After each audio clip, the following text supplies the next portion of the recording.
L'ange du Seigneur porta l'annonce à Marie, et elle conçut du Saint-Esprit. Réjouis-toi, Marie, pleine de grâce, le Seigneur est avec toi. Tu es bénie entre les femmes, et le fruit de ton sein est béni. Je suis la servante du Seigneur, qu'il me soit fait selon ta parole. Réjouis-toi, Marie, pleine de grâce, le Seigneur est avec toi. Tu es bénie entre les femmes, et le fruit de ton sein est béni. Et le Verbe s'est fait chair, et il a demeuré parmi nous. Réjouis-toi, Marie, pleine de grâce, le Seigneur est avec toi. Tu es bénie entre les femmes, et le fruit de ton sein est béni. Priez pour nous, Sainte Mère de Dieu, afin que nous soyons rendus dignes des promesses du Christ. Prions. Que ta grâce, Seigneur notre Père, se répande en nos cœurs. Par le message de l'ange, tu nous as fait connaître l'incarnation de ton Fils bien-aimé. Conduis-nous par sa passion et par sa croix jusqu'à la gloire de la résurrection, par Jésus le Christ notre Seigneur. Amen.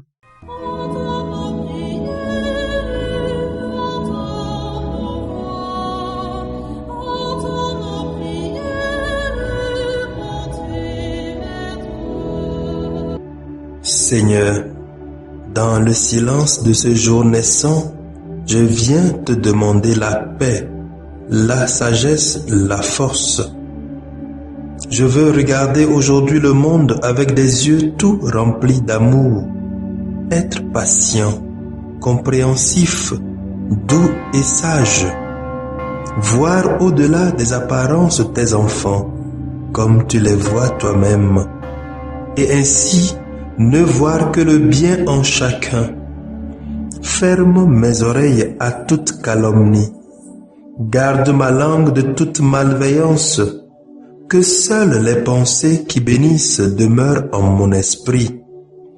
Que je sois si bienveillant et si joyeux, que tous ceux qui m'approchent sentent ta présence. Revêts-moi de ta beauté, Seigneur, pour qu'au long de ce jour, je te révèle. Amen. Abonnez-vous à notre chaîne YouTube et cliquez la cloche de notification pour recevoir nos prochaines vidéos.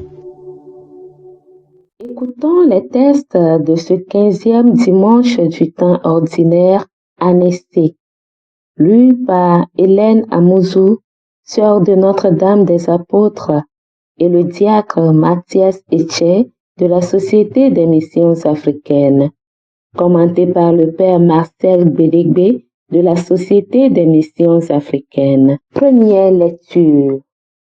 Lecture du livre du Deutéronome, chapitre 30, versets 10 à 14.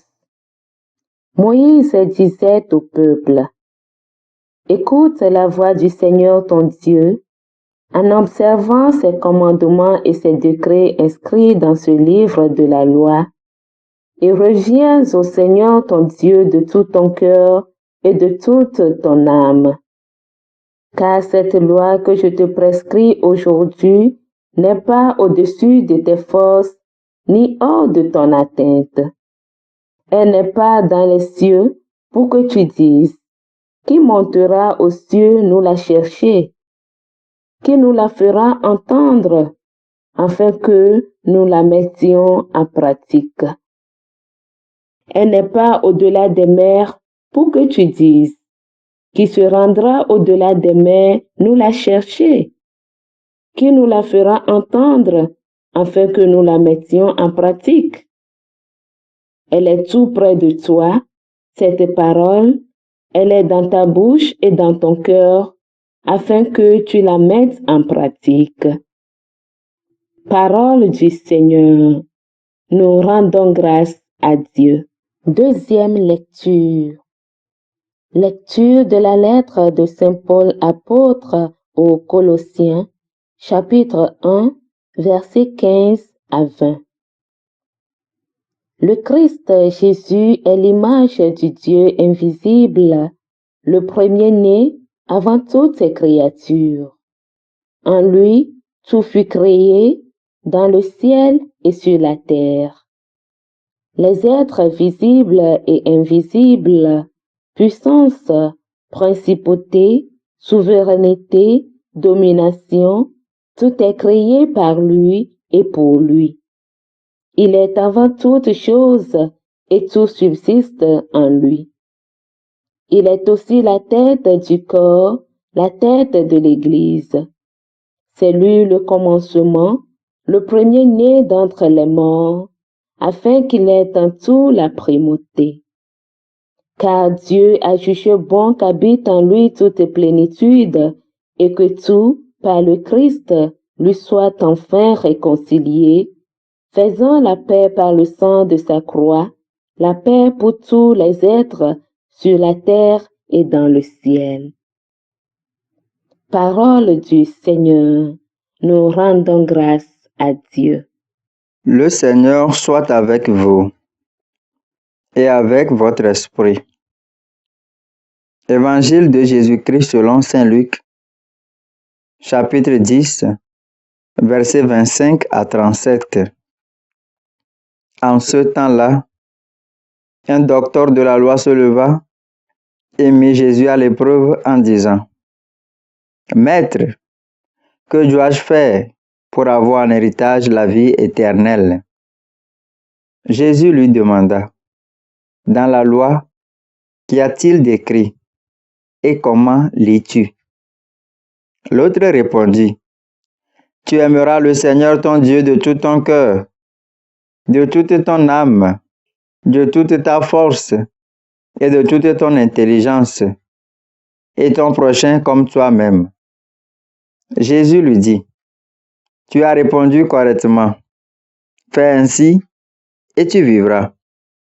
Mais lui, voulant se justifier, dit à Jésus: Et qui est mon prochain? Jésus reprit la parole. Un homme descendit de Jérusalem à Jéricho et il tomba sur des bandits. Ceux-ci, après l'avoir dépouillé et roué de coups, s'en allèrent, le laissant à moitié mort. Par hasard, un prêtre descendait par ce chemin. Il le vit et passa de l'autre côté. De même, un lévite arriva à cet endroit. Il le vit et passa de l'autre côté. Mais un Samaritain qui était en route arriva près de lui. Il le vit et fut saisi de compassion. Il s'approcha et pansa ses blessures en y versant de l'huile et du vin. Puis il le chargea sur sa propre monture, le conduisit dans une auberge et prit soin de lui. Le lendemain, il sortit 2 pièces d'argent et les donna à l'aubergiste en lui disant: Prends soin de lui. Tout ce que tu auras dépensé en plus, je te le rendrai quand je repasserai. Lequel des 3, à ton avis, a été le prochain de l'homme tombé aux mains des bandits? Le docteur de la loi répondit: Celui qui a fait preuve de pitié envers lui. Jésus lui dit: Va, et toi aussi, fais de même. Acclamons la parole de Dieu. Louange à toi, Seigneur Jésus. Chers frères et sœurs, loué soit Jésus-Christ.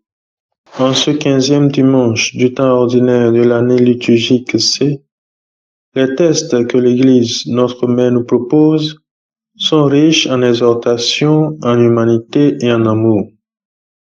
En effet, dans la première lecture que nous venons d'écouter, Moïse, après nous avoir exhortés à revenir au Seigneur, de tout notre cœur et de toute notre âme, nous rappelle que la loi de Dieu ne nous est pas extérieure. Elle est en nous et nous devons la mettre en pratique. Revenir au Seigneur, c'est s'abandonner à lui, l'aimer plus que tout, car nous nous sommes détournés de ses préceptes et de ses lois qui consistent à aimer Dieu et son prochain. C'est cet amour du prochain que saint Luc nous décrit dans son évangile. L'amour du prochain consiste à prendre soin de l'autre qui est dépouillé de tout, à prendre soin de l'agonisant, du plus faible, de l'étranger et aussi de ceux qui sont dans le besoin, y compris nos ennemis. Bref, c'est prendre soin et venir au secours de celui qui frappe à notre porte. Car il n'y a pas de minimum dans l'amour. Celui-ci est universel, c'est-à-dire envers tous. Dieu est bonté et nous devons l'être aussi. Il ne suffit pas seulement d'aller à l'église chaque semaine ou de payer sa dîme et ses deniers de culte. Ce qui est important, c'est la pratique de l'amour envers tout homme. Aussi, saint Paul, dans sa lettre aux Romains, dira que l'amour est donc la loi dans sa plénitude. Sachons que l'accomplissement de toute chose, c'est l'amour que nous devons avoir pour nos frères et sœurs qui ont besoin de notre secours. L'amour est le plus grand cadeau que nous pouvons offrir à nos frères et sœurs, tout en prenant l'exemple de grandeur qu'est le Christ, que saint Paul nous dresse dans son épître aux Colossiens. Jésus-Christ, étant Fils de Dieu, est le premier-né avant toute créature, roi de l'humanité, grâce à sa résurrection et à sa victoire d'entre les morts. Par lui, tout a été réconcilié à travers son sang versé sur la croix, nous donnant la paix. En s'identifiant au Christ en amour, demandons, chers frères et sœurs, la pratique de la vraie charité en ce dimanche pour que nous soyons unis avec Dieu maintenant et pour les siècles des siècles. Amen.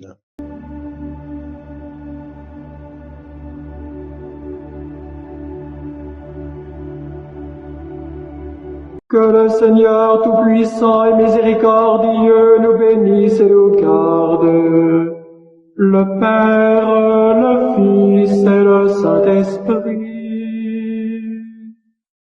Amen. Bénissons le Seigneur.